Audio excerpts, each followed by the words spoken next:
Richa. So she'll be taking us through the step-by-step process of registration. So Dr. Marietjie is a senior lecturer at the Department of Optometry, University of Johannesburg in South Africa, and she's also a pediatric optometrist. She has been teaching for over 30 years. She's the current vice president of the African chapter of the AAO and has been a fellow since 2002. 2002, that's a long time. That's simply amazing. She's been a fellow since 2002. I was a tiny little girl at that time. So let's be active, let's pay attention because Dr. Marriage is going to take us through the step-by-step process of registration so that if you do want to go ahead with this, it's very easy for you to, register. So with a warm round of applause, some reactions in the chat box, can we welcome Dr. Marietjie as she takes us through this presentation? Thank you so much. Can I share my screen? Yes, you ma'am. can. You can see? Yet to appear. Thank you. Okay. Just tell me as soon as you can see it. Yeah, it's here now. Yes. Okay. Just want to get this right. That's a slideshow. Okay. There we go. Everybody can see? Yes, ma'am. Yeah. Thank you so much. And thank you to the previous two presenters. I think you've done some of my work. But just also in recognition to Prof. Tuwani Rasangani, she prepared this slideshow and I've just taken over. But this is your step-by-step process. We have placed this on the candidates' WhatsApp platform as well. But sometimes when you listen to this and see it happening, then it is easier to follow. So first of all, when we talk about the website, it is the AAO.org website, and then you'll see on the left-hand side there's the little hamburger menu. That's where you have to be when you register and continue with the process. So when you are on the website, this is initially what will appear, and obviously what is important is the membership component. Also, when you're on the website, right at the bottom, it would say candidates and fellows. If you want to go and get the documentation that I'm going to take you through, you can download it and print it as well. If you want to have it with you, you'll see at the end, it's nice to be prepared with the relevant documentation before you start the process. Because if you complete the application and submit, you cannot change it. The only part of this application process that you actually can change is the plan submission that Dr. Bernardine talked about in how you're going to submit your application. If it would be a case or publications or leadership essay or something like that. That's the only part of your application that you can change. So it's easier, I think, maybe to be prepared with your documents and everything that you need to submit before you start the application. So initially, this would be your landing page. If you do not have an account, this is what you will see, and it will say don't have an account. Obviously, then you will have to, create an account for yourself and be sure to complete all those fields that is required. And then you will have to go out of the page and then log in again with the information that you created, your email address and then your password. And then you access on the right-hand side, you will be able to access my profile and access your account if you log into your profile. So this would be the first step. And remember, it would be AAOpt.org that you access. You will see at the top, it would be academy.aaopt.org. If you do, so that now you will include your contact information, first name, last name, and just make sure that all the information, your login information, your email, password, create a password, make sure it's a strong password, and it will indicate if it's a strong password or not. So all that information now needs to be created. As soon as you've done that, be sure, and this is very important, and I think Dr. Damien has spoken about that, your birth year and the year that you graduated. Those are important dates because that is where they would determine your membership fees, and your annual dues will be dependent on the year that you graduated and then your birth year. So your membership fees also is non-refundable and cannot be adjusted after you've done this process. So be careful of how you do it, and make sure, take your time through this process and make sure that you complete it very accurately. So after you've completed your personal snapshot, so you'll see on the left-hand side, it says become a member. There you will then click, you would be the candidate. So you would click on that one or select candidate. And then you would go in terms of your purchase summary. You would be candidate joining application fee will appear.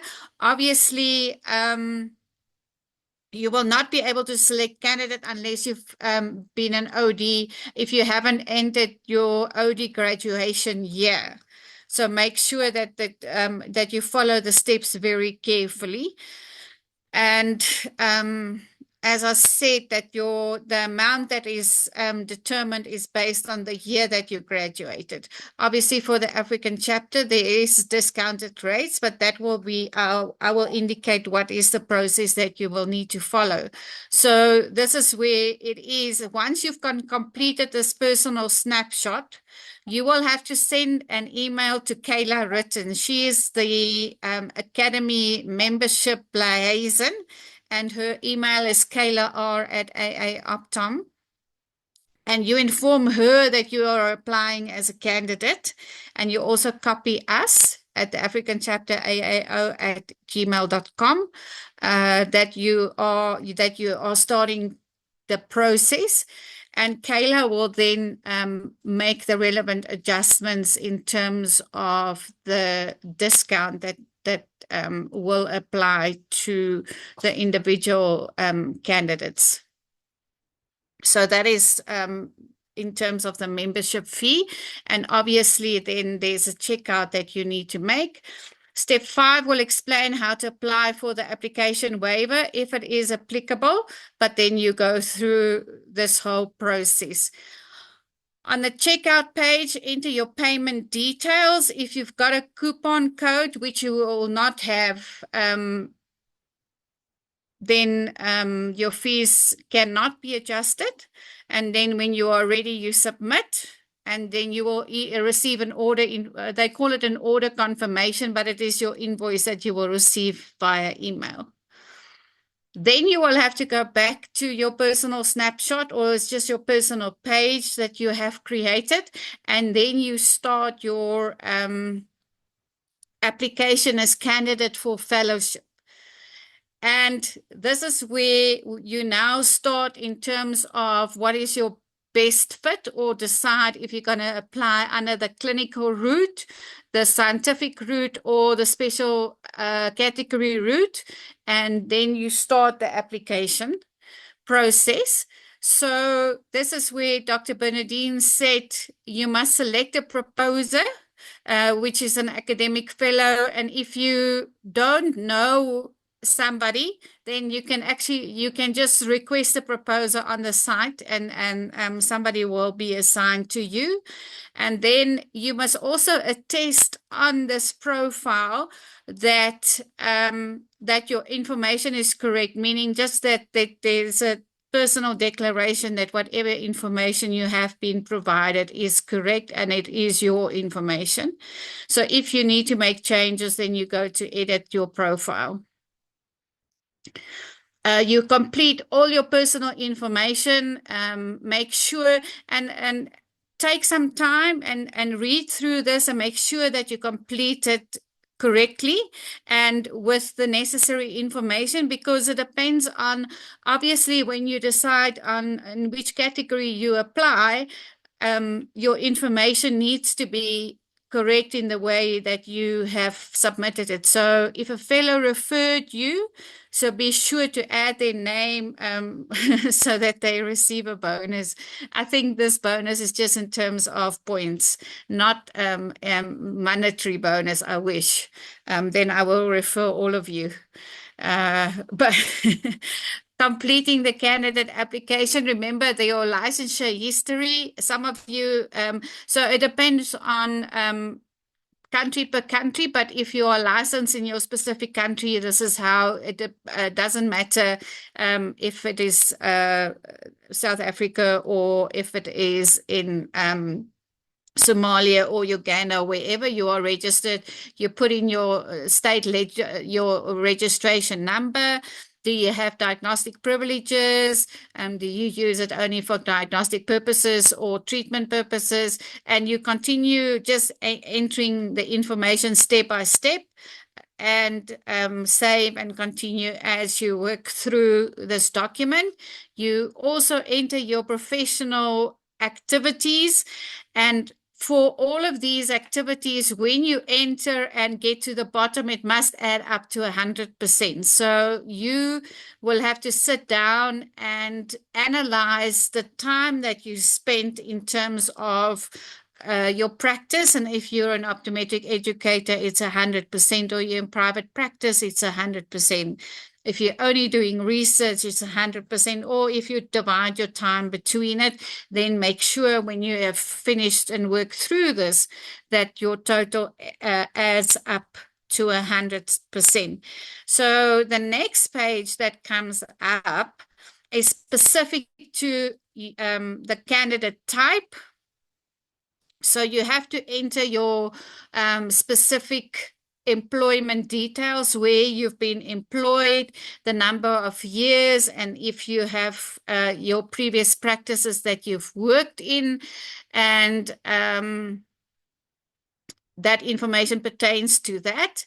And then following that, candidate for fellow application, if you have done any publications or lectures, and then if the lectures were before an optometric or other scientific group, so you continue with that information from there. You also share any membership affiliations or activities that you share. So that's why I say you need to be prepared in terms of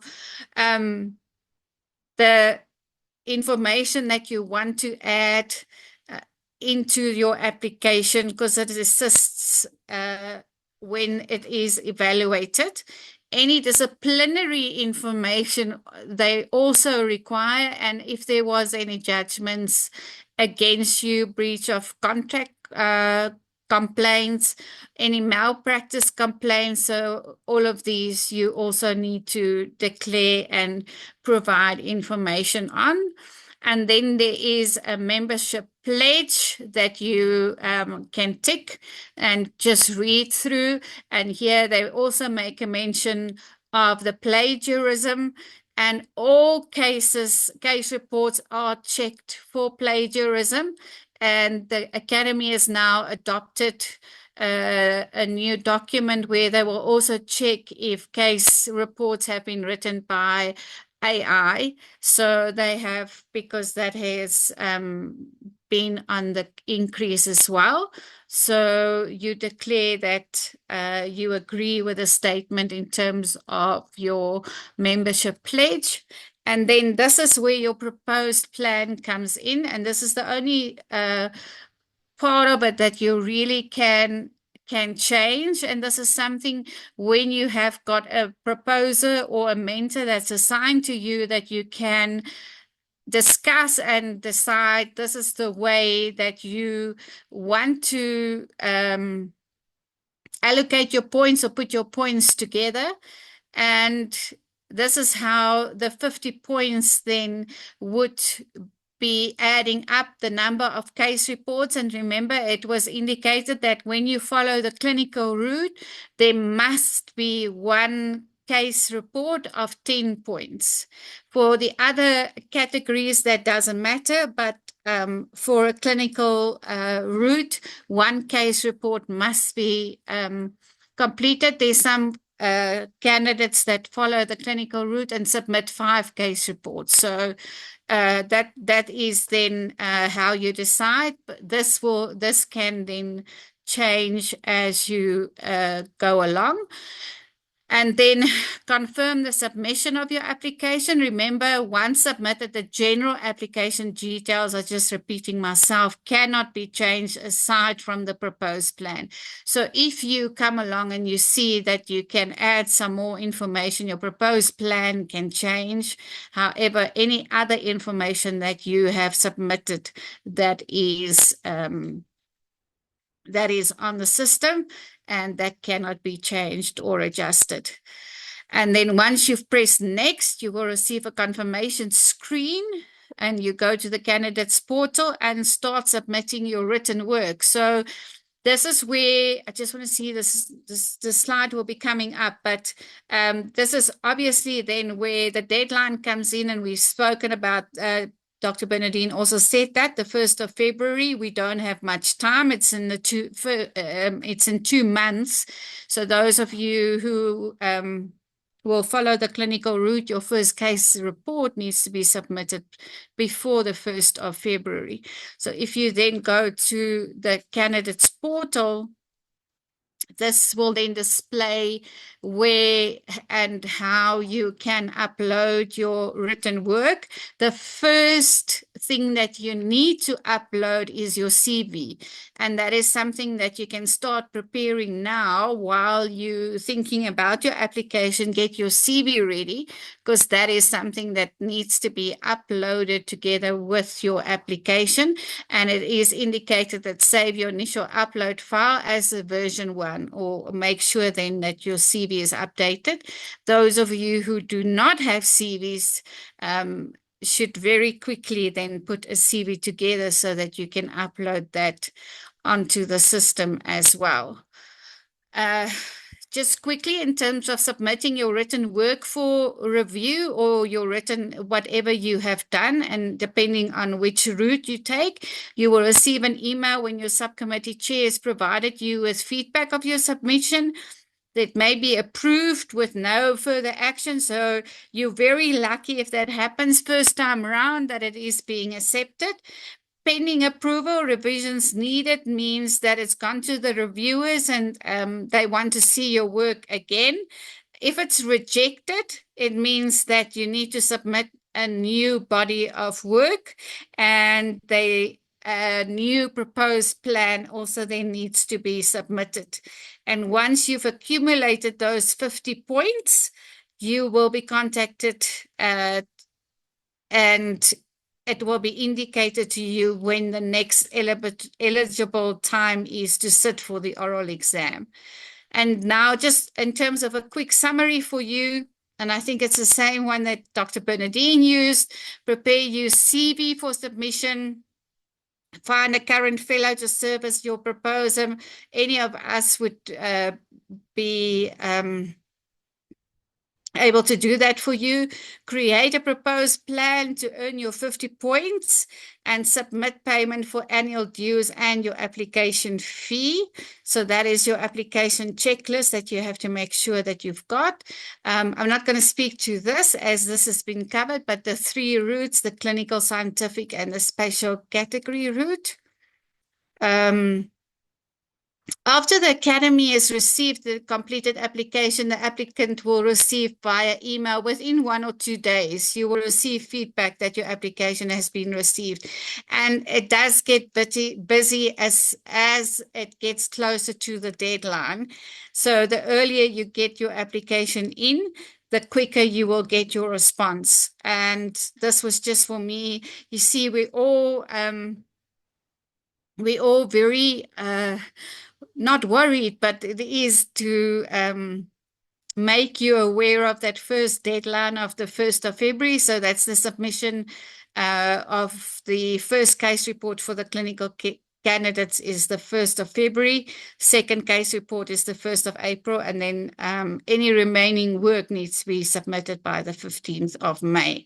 And this is just a schematic of how to become a fellow. And this is the one that you can do in a year's time if you plan it correctly and if you've got everything together. And Dr. Benedine also spoke about this, but the resources, all of the resources are available on the website, and it's all where we get our information from. But for those of you who are thinking of doing the clinical route, and you can see it's nearly 2 hours, but there's a case report workshop that's uploaded onto the website. And it's a very valuable resource to go and have a look at this to see how to structure your case reports. And the reason why I've got this up now is obviously you have to submit your own work and the way that you are treating your patients. It's a very good idea for you to go and watch this as you are starting to practice going and looking at your patients and treating your patients from now onwards, that you can see what information is required by the academy, because it helps you to add value to your case and it prevents the case from coming back and the reviewers asking for additional information. So if you educate yourself from the beginning and from the start, looking at the workshop and looking at the information required, I think it will assist you in formulating your cases and assist you in looking at your patients a little bit differently than what you have before, if you can see at what the academy requires from you and the format they require and how the case needs to be put together. But we will run some workshops in terms of her case report writing anyway. But this is a good resource just to access and have a look at as well. So thank you for that. And that is my part completed. Thank you so much, Dr. Marietjie. That was very thorough and interesting. Thank you for your time. So can we appreciate Dr. Marietjie? You can write in the comments box. You can use the reaction.